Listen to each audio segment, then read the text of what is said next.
नमस्कार दोस्तों, मैं हूं युग बगड़िया और आप देख रहे हैं क्राइम युग स्टोरीज। लखनऊ कानपुर हाईवे पर बथरा थाना क्षेत्र के दादूपुर डेस्टिनी सिटी कॉलोनी में स्वास्तिक एसोसिएट नाम की कंपनी थी। इस कंपनी को विवेक सिंह चलाते थे, जो पास में ही अपनी पत्नी के साथ रहते थे। इस कंपनी का मुख्य काम गाड़ियों की रिकवरी करना था। विवेक सिंह के साथ कुणाल शुक्ला नाम का व्यक्ति काम करता था, जो उनका सबसे भरोसेमंद आदमी था। बिजनेस में कुणाल की अहम भूमिका थी, क्योंकि वह लंबे समय से विवेक के साथ जुड़ा हुआ था और हर छोटे बड़े काम में मदद करता था।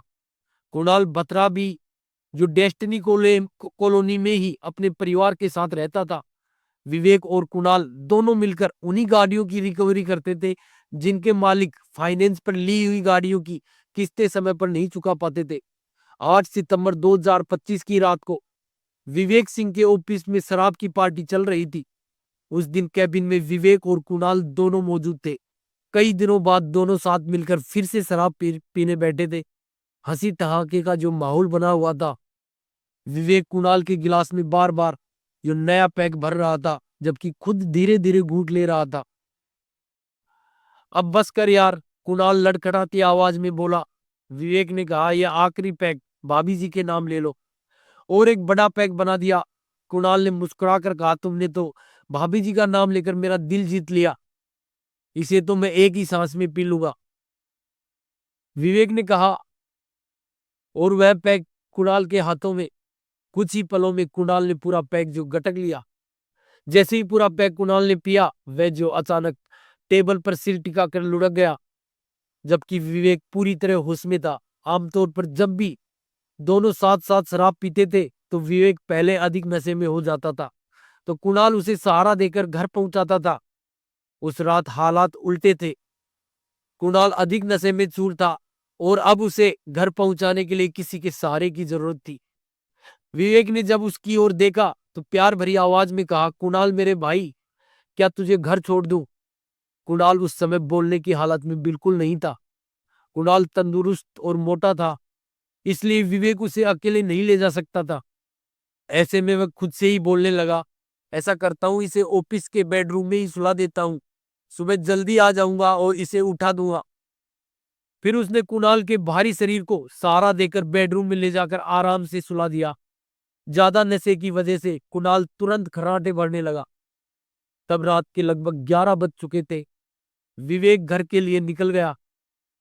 अगली सुबह यानी 9 सितंबर 2025 को विवेक सिंह के घर पर काम करने वाली नौकरानी संगम धारू रोज की तरह सफाई के लिए ऑफिस पहुंची। जैसे ही वह कुणाल के कमरे में दाखिल हुई, सामने का मंजर देखकर उसके पैरों तले जमीन खिसक गई। चारों तरफ खून फैला था। दीवार और छत पर खून के छींटे जम गए थे। संगम का जो बदन कांपने लगा। डर के मारे हुए वहां से भागी और सीधी जो विवेक के घर पहुंची। हाँफते हुए उसने विवेक सिंह को जो सारी वारदात बताई और कहा कि ऑफिस में कुणाल की किसी ने हत्या कर दी है। यह सुनते ही विवेक बिना समय गवाए कुणाल के भाई सौरभ शुक्ला को साथ लेकर कंपनी के ऑफिस की ओर दौड़ा। वहां पहुंचकर दोनों ने तुरंत पुलिस को फोन कर पूरी जो वारदात की सूचना दी। सूचना मिलते ही बत्रा थाने के एसएचओ राजेश कुमार सिंह अपनी टीम के साथ मौके पर पहुंच गए। कुछ ही देर में डीसीपी निपुण अग्रवाल और एसीपी विकास कुमार पांडे भी वहां आ पहुंचे। उन्होंने पूरे ऑफिस और जो विशेष रूप से स्वास्तिक एसोसिएट के उस कमरे का बारीकी से मुआयना किया, जहां लाश मिली थी। कुणाल का शरीर खून से सना हुआ बेड पर पड़ा था। जांच के दौरान एसएसआई प्रमोद यादव, जो एसआई व्रजभान सिंह, अभय कुमार गुप्ता और सहदेव कुमार ने सीसीटीवी कैमरों की जांच की तो पाया कि जो कई हिस्से गायब थे और कुछ कैमरे टूटे फूटे हालत में बिखरे पड़े थे। पुलिस को अब साफ लगने लगा कि हत्या जो है, बहुत सोच समझकर सबूत मिटाकर जो इस वारदात को अंजाम दिया गया है। पुलिस को अब यकीन हो गया कि यह हत्या किसी साधारण व्यक्ति ने नहीं, बल्कि बहुत चालाक और योजनाबद्ध दिमाग वाले इंसान ने की है। अपराधी ने जानबूझकर ऐसे सबूत मिटाए थे ताकि उस तक पुलिस कभी ना पहुंच सके। हत्या की सच्चाई तक पहुंचने के लिए पुलिस ने सबसे पहले घटना स्थल की बारीकी से जांच की। कंपनी के कर्मचारियों से भी अलग अलग पूछताछ की गई, लेकिन उनमें से किसी ने भी कोई पक्की या जो मददगार जानकारी नहीं दी। इसके बाद कुणाल के बड़े भाई सौरभ सिंह को बुलाया गया और उसके सामने शव का निरीक्षण कराया गया। शव को देखते ही सौरभ का दिल दहल गया, क्योंकि कुणाल की आंखें बुरी तरह से कुचल दी गई थी। पुलिस को मौके पर कुणाल का मोबाइल फोन भी नहीं मिला, जिससे शक और गहरा चला गया। चारों तरफ का मुआयना करने के बाद ऐसा लग रहा था जैसे अपराधी को कंपनी की अच्छी खासी जो पूरी जानकारी थी, यानी यह काम किसी अंदरूनी व्यक्ति का भी हो सकता था। जांच के दौरान कर्मचारियों ने एसएचओ को बताया कि कुणाल अक्सर ऑफिस में जो बने कमरे में ही सो जाया करता था। वह रोज कमरे को अंदर से बंद कर लेता था, लेकिन घटना वाली रात शायद वह अधिक नशे में होने के कारण बिना दरवाजा बंद किए ही बिस्तर पर जाकर सो गया। जब फोरेंसिक टीम मौके पर पहुंची तो ऑफिस के बगल के खाली प्लॉट से खून से सना सबल बरामद हुआ। पास की झाड़ियों में ही टूटा हुआ सीसीटीवी कैमरा और उसका डीवीआर भी मिला। शव का पंचनामा करने से पहले पुलिस ने कुणाल की मां को शव को ठीक से देखने की अनुमति नहीं दी, क्योंकि चेहरा बुरी तरह से क्षत विक्षत और भयावह था। जांच में यह भी सामने आया कि हर शाम ऑफिस बंद करने के बाद कुणाल, विवेक और वसीम खान जो शराबखोरी और खाने पीने की पार्टियां करते थे। वसीम खान नाम का शख्स भी विवेक सिंह का सहायक था। कुणाल अक्सर घर नहीं जाकर ऑफिस में ही जो रात गुजार देता था। मामले की गहराई में जाने पर पुलिस को लगा कि हत्या का कारण शायद किसी रिकवरी विवाद से भी जुड़ा हो सकता है। लोग यह भी जानते थे कि विवेक सिंह और कुणाल के बीच पैसों को लेन देन को लेकर कई बार जो बहस हो चुकी थी, यहां तक कि पार्टियों के दौरान भी दोनों के बीच तनातनी हो जाती थी। इसी आधार पर पुलिस ने शक जताया कि कुणाल की हत्या किसी पुरानी दुश्मनी या रंजिश के चलते की गई होगी। पुलिस ने आगे बढ़ते हुए कुणाल और विवेक दोनों के मोबाइल नंबरों की कॉल डिटेल निकलवाई। प्रारंभिक जांच में यह साफ हुआ कि कुणाल की मौत सिर पर किसी भारी वस्तु से वार कर की गई थी। कुणाल के बड़े भाई सौरभ सिंह ने पुलिस को तहरीर देकर हत्या का जो मुकदमा अज्ञात व्यक्ति के खिलाफ दर्ज करवाया। इसके बाद पुलिस ने अपराध संख्या 317/2025 पर जो बीएएस की धारा 238 के तहत मुकदमा दर्ज किया। उसके बाद कंपनी के भरोसेमंद सूत्रों से मिली जानकारी के आधार पर पुलिस इस नतीजे पर पहुंची कि हत्या से ठीक पहले विवेक सिंह ने अपने साथी वसीम खान से फोन पर लंबी बातचीत की थी। साथ ही कुणाल के मोबाइल की जांच में यह भी पता चला कि उसकी बातचीत अक्सर विवेक सिंह की पत्नी मालती सिंह से होती रहती थी। इन डिजिटल सबूतों ने पुलिस के लिए जो कुणाल हत्याकांड की गुत्थी सुलझाने का रास्ता आसान कर दिया था। इसके बाद विवेक सिंह और वसीम खान दोनों को थाने बुलाकर सख्ती से पूछताछ की गई। पूछताछ के दौरान वसीम ने कबूल किया कि 8 सितंबर 2025 को विवेक के ऑफिस में ही हत्या की पूरी योजना उसके सामने तैयार की गई थी। उसे विवेक ने एक मकान देने का लालच देकर हत्या करने को कहा था। आखिरकार उसने यह स्वीकार भी कर लिया कि कुणाल की हत्या उसी ने की थी। वसीम से हुई पूछताछ के बाद जो सच्चाई सामने आई, उसने सभी को चौंका दिया। विवेक सिंह के स्वास्थ्य एसोसिएट कंपनी में करीब 4 साल पहले अयोध्या के धनुआपुर निवासी कुणाल शुक्ला नौकरी की तलाश में आया था। कुणाल दिखने में मजबूत शरीर वाला, बातों में समझदार और काम में बेहतर होशियार युवक था। विवेक ने उसे रिकवरी एजेंट के रूप में रख लिया और थोड़े ही समय में कुणाल ने अपने काम में अपनी मेहनत और लगन से सबका दिल जीत लिया। उसकी वजह से कंपनी की आमदनी भी तेजी से बढ़ने लगी। कुणाल के पिता अशोक शुक्ला फैजाबाद डिपो में रोडवेज बस चलाते थे। उन्होंने दादूपुर में ही अपना छोटा सा घर बना लिया था, जहां कुणाल अपनी मां सुधा देवी और बड़े भाई सौरभ शुक्ला के साथ रहता था। संयोग से विवेक सिंह का घर भी उसी इलाके में था, इसलिए दोनों के बीच अच्छी पहचान बन गई। धीरे धीरे ये पहचान दोस्ती में बदल गई और कुणाल का विवेक के घर आना जाना बढ़ गया। दोनों परिवारों के बीच आपसी संबंध इतने अच्छे हो गए कि कुणाल अब विवेक के हर काम में उसका दाहिना हाथ बन चुका था। कंपनी के काम में भी दोनों जो साथ वक्त बिताते थे, फुर्सत मिलने पर रात को ऑफिस में पार्टियां करते थे, हंसी मजाक होता और कई बार बाहर की महफिलों में भी जो साथ जाया करते थे। अक्सर ऐसा होता कि जब विवेक ज्यादा शराब पीकर नशे में हो जाता तो कुणाल ही उसे संभालते हुए उसके घर तक छोड़ आता। वह उसे कंधे का सहारा देकर सीधे बेडरूम तक ले जाता। उस वक्त विवेक की पत्नी मालती सिंह पति की वजह से मन ही मन परेशान हो जाती थी, पर कुछ कह नहीं पाती थी। कुणाल का हंसमुख स्वभाव और उसकी मजाकिया बातें माहौल को थोड़ा हल्का बना देती थी। कई बार वह मजाक में मालती पर तंज कस देता था, मगर मालती कभी बुरा नहीं मानती थी। असल में विवेक की रोज रोज की जो शराबखोरी से मालती है ना, जो अब काफी परेशान रहने लगी थी, उसकी ये बेचैनी कुणाल सिंह से छिपी नहीं थी। वह अक्सर उसकी बातों में उसकी जो तकलीफ को महसूस कर लेता और उसको ढांढस बंधाने की कोशिश करता। एक शाम तो उसने मुस्कुराते हुए मजाक में कह भी दिया था, भाभी जी आप अपनी अमानत को थोड़ा संभाल कर क्यों नहीं रखती। मालती बस मुस्कुराई और चुप रही, मगर दोनों के बीच उस बात का मतलब साफ समझ में आ गया था। कुछ देर चुप रहकर मालती बोली, ऐसी अमानत का क्या फायदा जिससे दिल को कोई सुकून ही ना मिले। बताओ कुणाल, इस रिश्ते से मुझे जो बहुत सा सुख मिला है। तुम्हारे भैया तो हर वक्त मुझ पर गुस्सा करते हैं, बात बात पर ताने देते हैं और रात होते ही शराब पीकर बेहोश पड़े रहते हैं। कुणाल ने धीमी आवाज में कहा, ऐसा मत कहो भाभी, विवेक भैया दिल के बहुत अच्छे हैं, काम का बोझ बहुत है इसलिए कभी कभी चिड़चिड़े हो जाते हैं। उनकी बातों का बुरा मत मानो। मालती हंसी और बोली, अच्छा कितना बड़ा बोझ है उनके सिर पर, जरा मुझे भी बताओ, मैं भी समझू। कुणाल बोला, भाभी अभी वक्त नहीं है, किसी दिन फुर्सत में बैठकर बताऊंगा। मालती ने कहा, नहीं अभी बताओ, और उसका हाथ पकड़कर अपनी कमरे की ओर ले गई। उस वक्त रात के करीब 11 बज रहे थे। कमरे में पहुंचकर बोली, पास में ही तो रहते हो, देर भी नहीं लगेगी, बैठो मैं कुछ खाने के लिए लेकर आती हूँ। मैंने भी अभी तक खाना नहीं खाया। यह सुनकर कुणाल थोड़ा चौंका। उसे मालती की बातों में एक अजीब सी मासूमियत भी लगी और एक छिपी खामोशी थी। वह सोचने लगा कि आखिर विवेक और मालती के बीच रिश्ते इतने ठंडे क्यों हैं। थोड़ी ही देर में मालती 2 प्लेटों में खाना लेकर लौट आई। उसने खाना साइड टेबल पर रखते हुए मुस्कुराकर कहा, कहो तो यह भी ले आऊं। कुणाल ने हैरानी से पूछा, भाभी तुम भी शराब पीती हो। मालती ने हंसते हुए कहा, इसमें चौंकने वाली क्या बात है। जब घर में बोतल रखी हो तो किसी का भी जो मन डोल नहीं जाता है। वैसे भी इसका असली मजा तो तब आता है जब कोई साथ हो। उसकी आंखों में शरारत और चेहरे पर नशा था।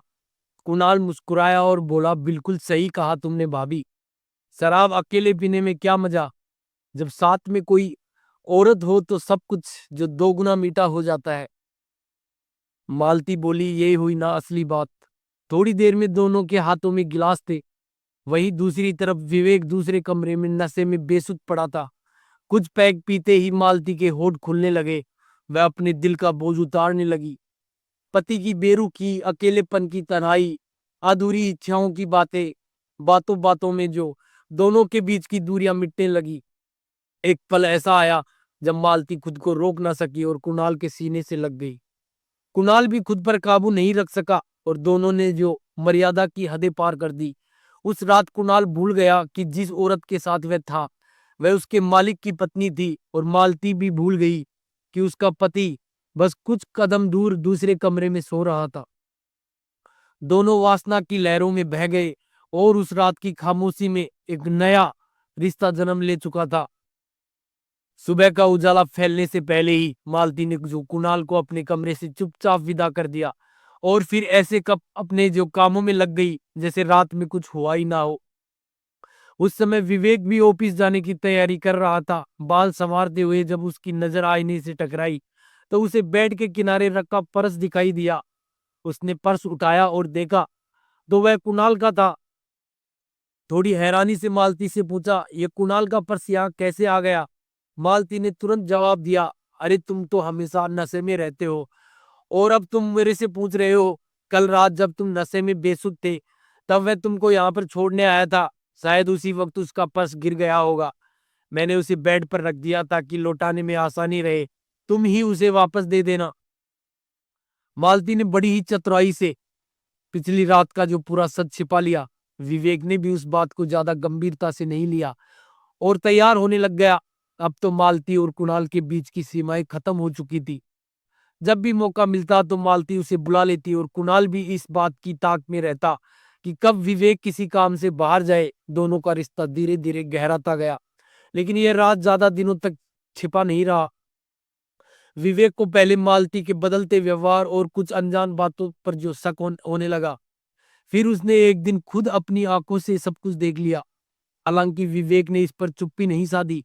उसने सीधे मालती से बात की और उसे ऐसा करने से सख्ती से रोका। लेकिन मालती ने उल्टा उसी पर जो गलत आरोप लगाने का दोष मढ़ दिया, जिससे विवेक अंदर से टूट गया। वह सब समझते हुए भी कुछ कर नहीं पा रहा था। वह चाहता तो कुणाल से भी बात कर लेता, मगर उसके साथ पैसों का लेन देन चल रहा था।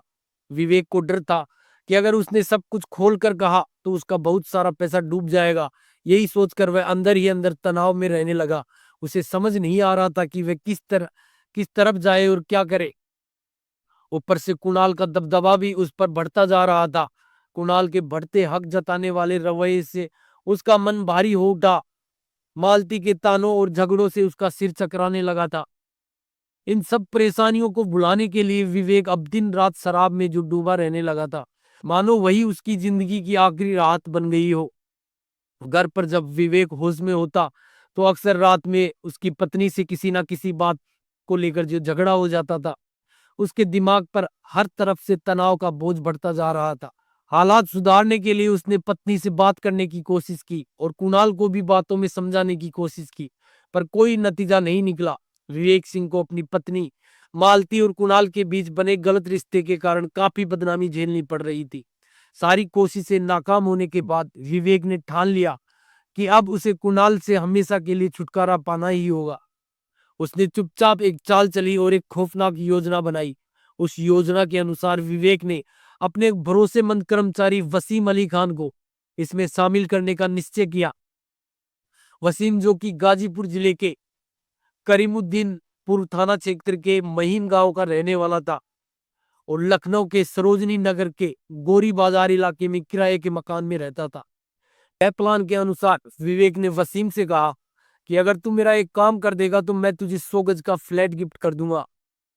वसीम हैरान होकर बोला, ऐसा क्या काम है भाई जो मुझे इतना बड़ा तोहफा दोगे? विवेक ने धीरे से कहा, है थोड़ा पर्सनल काम जो किसी और से नहीं करवा सकता। वसीम बोला, कौन सा ऐसा काम है जो सिर्फ मैं कर सकता हूँ? वो कुणाल नहीं कर सकता क्या? यह सुनते ही विवेक का जो चेहरा गुस्से में लाल हो गया और उसने कहा कि उस कमीने का नाम मत लो। वो कमीना ना तो रिकवरी ठीक से करता है और ना मार्केट से पैसे निकलवाता है। उसकी वजह से मेरा करोड़ों रुपए अटका हुआ है और अब तो उसने मेरी इज्जत पर भी। ऐसा कहकर विवेक कुछ देर रुका, फिर बोला, खैर छोड़ो उसकी बात, पहले तुम खाना पीना ले आओ, फिर आराम से बैठकर बताता हूँ कि क्या काम है। थोड़ी देर बाद दोनों दफ्तर के उस बंद कमरे में जो कैबिन में बैठे। सामने टेबल पर प्लेट में नमकीन रखी थी और दोनों के हाथों में जो शराब के गिलास थे। विवेक ने एक घूंट शराब पी और गंभीर आवाज में बोला, देख वसीम, ये काम थोड़ा जोखिम भरा तो है, लेकिन इसमें हम दोनों की ही भलाई है। आखिर कब तक हम एक आस्तीन के जो सांप को पालते रहेंगे? अगर किसी दिन उसी ने हमें जो डस लिया तो क्या होगा? वसीम ने सोचते हुए कहा, भाई अगर बात को जो समझाने बुझाने से सुलझाया जा सके तो वही बेहतर रहेगा। विवेक ने सिर हिलाते हुए कहा, अब कोई बात नहीं बनने वाली। अब तो मामला हद से आगे निकल चुका है। ठीक है तो फिर पूरा प्लान बता दो, वसीम ने धीरे से कहा और विवेक की तरफ देखने लगा। विवेक एक सफेद कागज का पन्ना निकालकर उस पर जो पेन से रेखाएं बनाकर अपनी सारी योजना वसीम को विस्तार से समझाने लगा। वसीम ने ध्यान से सुनकर प्लान को पूरी तरह समझने की हामी भर दी और गिलास के बचे हुए पैक को खाली कर दिया। टेबल पर बिखरे सामान को संभाल कर शेल्फ पर रख दिया और वहां से चला गया। 8 सितंबर 2025 की रात को विवेक और कुणाल ने ऑफिस में शराब पी और कुणाल वहीं सो गया। कुणाल को वहीं छोड़कर विवेक वहां से निकल गया। जाने से पहले उसने वसीम को फोन करके बताया कि कुणाल ऑफिस के बेडरूम में सोया हुआ है। कुणाल को अधिक शराब पिलाकर उसे जो नशे की हालत में ऑफिस के बेडरूम में ही सुला देना उसी बड़े प्लान का एक अहम हिस्सा था। जो विवेक ने पहले से बनाया हुआ था। प्लान के मुताबिक जैसे ही विवेक की कॉल वसीम के फोन पर आई, वह तुरंत चौकन्ना हो गया। उसे साफ समझ आ गया था कि अब वही वक्त आ गया है जिसका संकेत विवेक ने पहले ही दे दिया था। कुछ ही मिनटों में वह तेज कदमों से विवेक के ऑफिस पहुंच गया। ऑफिस में सन्नाटा पसरा था। वह बिना किसी से कुछ कहे सीधे उस कमरे की तरफ बढ़ा जहां कुणाल नशे में बेसुध पड़ा था। शराब के असर में वह गहरी नींद में खर्राटे भर रहा था। कमरे में पहुंचते ही वसीम ने चारों ओर निगाहें दौड़ाई। उसकी नजर उस सबल पर जा टिकी जिसे उसने एक दिन पहले कोने में छिपा कर रखा था ताकि वक्त आने पर काम आ सके। उसी पल उसके दिमाग में कई ख्याल एक साथ घूमने लगे। विवेक का उदास चेहरा, फ्लैट का सपना और सोया हुआ कुणाल, सब उसकी आंखों के सामने घूम रहे थे। फिर अचानक उसे अपनी सुरक्षा की फिक्र हुई कि कहीं कोई सबूत ना छूट जाए, पुलिस या अदालत तक बात ना पहुंच जाए। उसने तुरंत कमरे के कोने में लगे सीसीटीवी कैमरे पर नजर डाली, फौरन उसे खोलकर नीचे उतारा और साथ में उसका डीवीआर भी निकाल लिया ताकि कोई रिकॉर्डिंग बाकी ना रहे। उसे थोड़ी राहत महसूस हुई, जैसे एक बड़ा जो खतरा टल गया हो। अगले ही पल उसने सबल को दोनों हाथों से मजबूती से थामा और कुणाल के सिर पर जो पूरे जोर से वार कर दिया। अचानक हुए हमले से कुणाल तड़प उठा, दर्द से चीख निकली और कुछ ही पल में जो संघर्ष के बाद वह जो आदमरी हालत में पहुंच गया। वसीम ने 2-3 बार और वार किए। कुछ ही देर में कुणाल जो छटपटाकर शांत हो गया। सब काम निपटाने के बाद वसीम ने ऑफिस से सीसीटीवी कैमरों और जो डीवीआर उठाए और जल्दी से वहां से निकल गया। बाहर जाते हुए उसने रास्ते के किनारे झाड़ियों में सर्विलांस का सारा सामान फेंक दिया ताकि कोई सुराग ना मिले। वसीम ने अपने खून से जो सने कपड़ों को धोकर उन्हें एक पॉलीथीन में डाल दिया और प्लॉट के पास बने टॉयलेट में छिपा दिया। फिर उसने एक दूसरी टी शर्ट पहनी क्योंकि उसके कपड़ों पर जो खून लग गया था। उसके बाद कुणाल का मोबाइल फोन नाले में फेंक दिया और घर जाकर आराम से सो गया। आखिरकार पुलिस की सख्त जांच और कानून की पकड़ से वह बच नहीं सका। वसीम के खुलासे के बाद 10 सितंबर को पुलिस टीम ने वसीम और विवेक सिंह को गिरफ्तार कर लिया।